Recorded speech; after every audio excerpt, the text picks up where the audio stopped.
Wi-Fi pen testing has a problem. You have to pick between a laptop with a crazy antenna, a backpack full of gear, or a device that's easily identifiable as a pen test tool. And I wanted to fix that. I wanted a device that's sturdy, fits in my pocket, and that's discreet to operate. I wanted it to be user-friendly, packed with features, but most importantly, I wanted something that didn't look like a pen test tool. Something that could be a part of my everyday carry.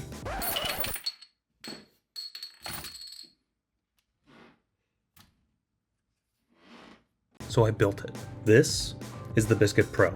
I needed it to be headless, no screen to break, optional LEDs. It had to be durable enough for fieldwork and discreet enough to sit on a cafe table without raising eyebrows. The entire workflow is designed around this enclosure. To the average person, it's just a portable battery or a hotspot. I've even had some people call it a hockey puck. To us, it's a full suite. Under the hood, we're running a Dual-ESP32 architecture. This allows us to achieve some pretty cool features. The ESP32-WROOM handles all the device-to-app communication and all the internet functionality. And for some scans, it can capture data while the C5 attacks. That brings us to the C5. The ESP32-C5 is a Wi-Fi 6 dual-band chip. It's essentially the muscle of the device. And you may be saying, whoa, Hedge, hold on a minute. Did you say app?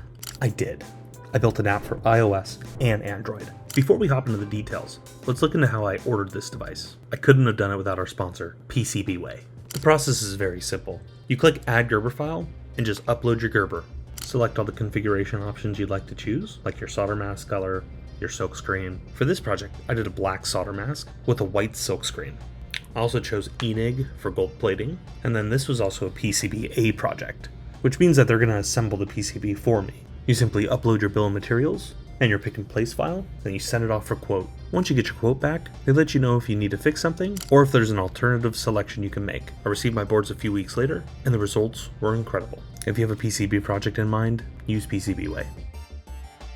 After that, it was time to design a case. I threw my PCB model into AutoCAD. I projected some features of the device, like the screw holes, to a plane. After that, I took some measurements of the battery I was going to use, and then started designing the case around it. I then built up the walls, made a lid, gave her some curves, and voila!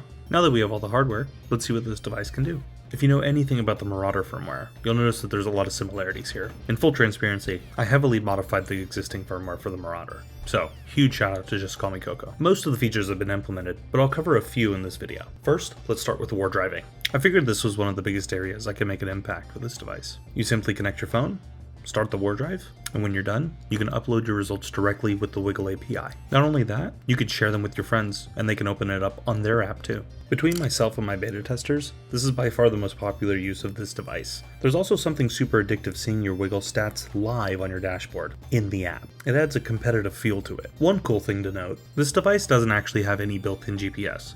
It offloads all of that to the phone. You can also click on any of the bubbles and get a modal with all the Wi-Fi information that you gathered in that particular area. And it's not just dual band Wi-Fi war driving either. There's also Bluetooth and flock war driving as well. You can upload those drives with the Wiggle API as well. Another really cool feature of this device is over-the-air Wi-Fi updates. I spent a long time getting this right. As I push app and firmware updates, you can simply go to the firmware update settings and start an OTA update. First, it starts with the C5 module, and once that's up to date, it moves on to the room. I think this is one of the most convenient parts of this device. I think we've all flashed an ESP32, and I think we've all thought to ourselves, there's gotta be a better way. This is just the beginning too. We're just getting started. This device is already packed with features, and I plan to make more videos in the future. Let me know in the comments what you want to see out of this device. And if you've made it this far, I have some really exciting news. I've started a Discord server, and after this video launches, I'm going to be doing a weekly giveaway for 5 weeks. Each week, I'm going to be giving out one Biscuit Pro for free. These will be prototype units.